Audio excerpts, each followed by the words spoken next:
we got Mr. Paul Hughes.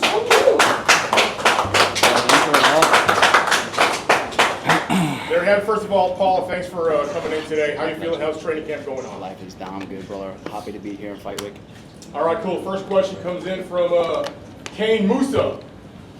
Yes, Paul. Yes, bro. How are you, my brother? Life's good. As someone who's trained with you, someone who's followed your career, one thing that I've always admired about you is your confidence, right? And your confidence has always been unwavering. Now, my question is for you, where does this confidence come from? And the reason I'm asking is because some of the younger fighters who are looking up to you, and they need to understand, where does this confidence come from and why is it so strong? So initially my confidence came from the work, and still to this day it comes from the work, but as I have progressed throughout my career, my confidence has now come from proof also, because I've been there many times now. This is my 4th world title fight, so I have a lot of proof that I am the man that I say I am. Amazing. Thank you, Kane. Thank you, Paul. Next question from the MMA doc, Ray Altai. Paul, how confident are you you're going to get the job done? Because it seems that the odds are against you in a way, having so much MMA power on your opponent's corner. I've never been so confident. I've had a 10-month training camp and a rematch, so I've done 5 rounds. I've got plenty of reads. I've had a rematch before in my career for a world title. The second fight, I beat the guy 50-43 in some scorecards. So, never been more confident. And how are you doing with the weight cut and the Never been preparation? better. Never been better. All right, question from the audience, please, from the media friends. Yes, Mohammed.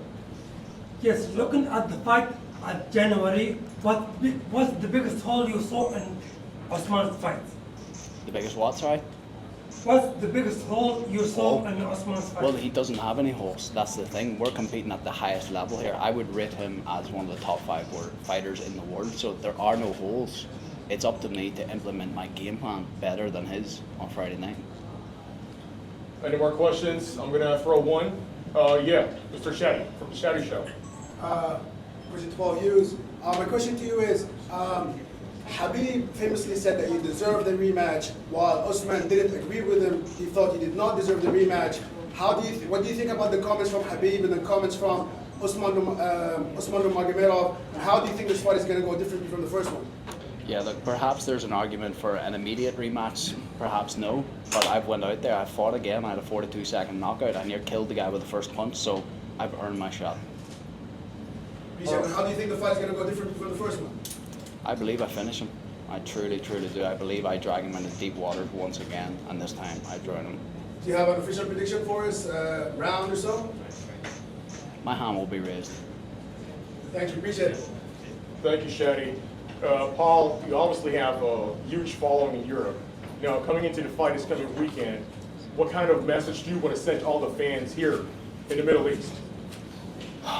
Keep supporting. I definitely believe that I gained a lot of fans here the last time after my first fight. I feel the love everywhere I go around the city. Like, I meet people and they were at the fight or they've seen highlights of the fight. So yeah, keep supporting, you know, and tune in on Friday night because it's going to be even more special. I appreciate that. Any more questions from the media, please? Yes, sir. Paul, if you win in the Friday, do you plan to give Usman rematch? No, he needs 3 or 4 more fights before I give him the rematch.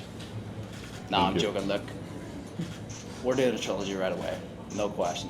He deserves a trilogy, but we're doing it. Yeah. Paul, if you do get the trilogy and you kind of settle this war, does the idea of ever going over to Dagestan to train with these guys after it's all said and done appeal to you? Yeah, absolutely. When it's all said and done, for sure. Of course, I would love to take that opportunity someday. That'd be a really cool experience. But after, more so whenever I'm retired, for sure. Paul, you mentioned earlier that you were going to finish your opponent in which round? Any round. You've seen the last fight, first punch, 42 seconds. You've seen many fights throughout my career, knockouts at different stages. I have the ability to knock anybody out at any time. I know that I have that in my arsenal, but I also have the ability with this training camp to win every single round also. So wherever it goes, it goes. All right, thank you. Rio? Just where do you see yourself excel more than him inside the octagon? Everywhere, everywhere. I truly, truly do believe that. I just know that my hand's getting raised on Friday night. Have you heard from his camp that they're saying that it'll be an entirely different plan for this fight? Well, look, I mean, of course they're going to have some different plans, as do I. I believe that he will try to wrestle earlier. I truly do believe that, and I welcome that. Yeah, I think a little bit more engagement of the wrestling in the early days, I believe, will happen. So did I hear you right? You said you would welcome for him to wrestle you? Absolutely. Yeah, that being said, what sort of weaknesses have you found in Usman's game? Again, no weaknesses. I don't think he has a hole in his game at all. As I said earlier, I just believe it's up to me to have a better game plan and to implement that on the night. That's the game. That's all that matters now. All right, thank you, Paul. Yes, sir. Before the first fight, there was a sense that Usman underestimated you. Do you think that he's underestimated you too in this fight? Before this. So I've been asked this a lot, and to be honest, I think there's still something there that's underestimating me. I still believe he has that little bit of immaturity / arrogance that might get him in trouble on Friday night if he does not, if he does underestimate me. So, but we'll see. We'll see. Пол, вопрос такой. На сегодняшний день дагестанская школа ММА известна своей борьбой. При этом ирландская школа ММА борьбой не хлещет. Были ли у тебя мысли поехать в какую-то Кавказскую республику, чтобы там как раз поднять свои скиллы в борьбе, либо, может быть, пригласить кого-то из кавказских бойцов, чтобы они помогли тебе в подготовке? So Dagestan is known for a wrestling school, you know, not like in Ireland. For example, I just wonder, did you think about going into that region, you know, like a Caucasian region to train your wrestling? Or you just managed to, you know, invite somebody from that region, you know?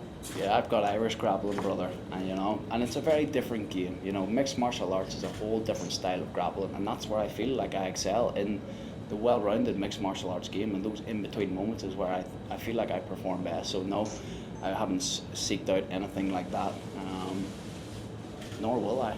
I believe in my team. So my question is, you obviously sparred with Ilya Topuria. Sparring is not a fighting, you know, it's different thing. I just wonder, was it harder for you to spar with Ilya, or was it harder for you to fight against Usman? You can't compare them. You can't compare them. I wish I could. I wish I could give you a good soundbite right now, but you can't compare sparring with a 5-round fight. That is just the realities. But of course, got a lot of reads, got a lot of insight into sparring Ilya. I think he was maybe 1 or 2 fights before he had fought for the belt. So at that point, I knew who he was, of course. I am a fan still to this day. I believe he's one of the best fighters in the world. But, you know, in the future, that may happen for real. Many consider Usman to be the man to stop Ilya, you know, in that hypothetical fight, you know. Do you consider yourself... Name me some Usman Nurmagomedov. Name me some times he stopped fights. I couldn't name many, to be honest. Thank you. All right, any more questions? Yes, sir. Hey Paul, good luck in the fight. My question would be, if you win this fight, would you give Usman an immediate rematch, or would you make him take another fight? I answered that one earlier there for somebody. But yes, we're going to do a trilogy. Thanks, man. Just one more. Yeah, okay. Also, in the last fight, what really impressed me was your ability to stop the takedowns. And I just want to know, when you felt that you was able to deal with the takedowns, did you feel the dynamics in the fight change? Did you feel his confidence start to dim, or how did you feel when he started to defend them? Yeah, well look, the momentum definitely shifted towards the end of round 3, definitely round 4 and 5. You've seen the momentum shift.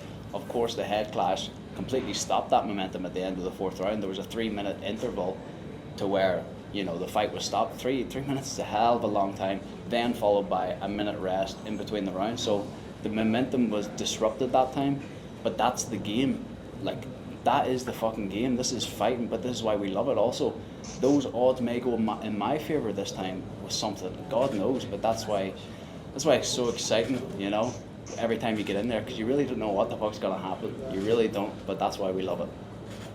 And you know, the one thing is that I can say, I was really, really amazed with the way that he was able to navigate through the whole fight. Each round he came up, he was stood up, he was strong, he was ready. And that's testament to your conditioning and obviously your camp. How has this camp been this time round? And do you feel like it was a better camp this time than it was for the previous fight? Yeah, I don't know if you could say better because it's different. You know, I now have 5 rounds in the bank with him, so it's been a lot more tailored. That's what I would probably say. My camps are always 11 out of 10. It's always every single ounce of my energy. It has been that way since my amateur debut. It truly have, and that is why I'm in this position today. So better isn't the word, more specific is probably a better phraseology for that. And did you have you vlogged this camp as well? And is that going to be out? Because I know you've got your YouTube channel. Yeah, absolutely. We're doing vlogs every week. We're going to do one every single day here for this fight camp. Yeah, they're fun, so definitely tune into them. And my last question for you would be, for those younger fighters that are looking up to yourself, that want to be in your position, if you could give them one bit of advice, what would that advice be? You must be all in. It must be everything. It has to be everything. You're not going to get there if it isn't everything, because you will be filtered out at some point. And in this game, it's not about who is first, it's about who's left. And yeah, that's the game. Staying in it and giving your entire being. Good luck with that. Thank you very much. Thanks, Last everyone. 2 questions only. Last 2 questions. Result? Yes. What's your biggest takeaway from that fight about yourself? Good question, but nothing, because I knew I was always this guy. Like I have so much proof of this, as I alluded to at the beginning of these interviews. I have so much proof that I am the person that I say I am, and that's why I don't have doubt. That's why I am able to enjoy this process. It's why I'm able to enjoy my walkouts. It's why I'm able to embrace this entire thing. It's because at the core I know who I am, and I know that I'm a competitor and that I give everything, you know. All right, and before we wrap it up, describe Paul Hughes in 1 word. Ambitious. Thank you very much. Paul Hughes, everybody. Thanks, everyone. Thanks, Paul.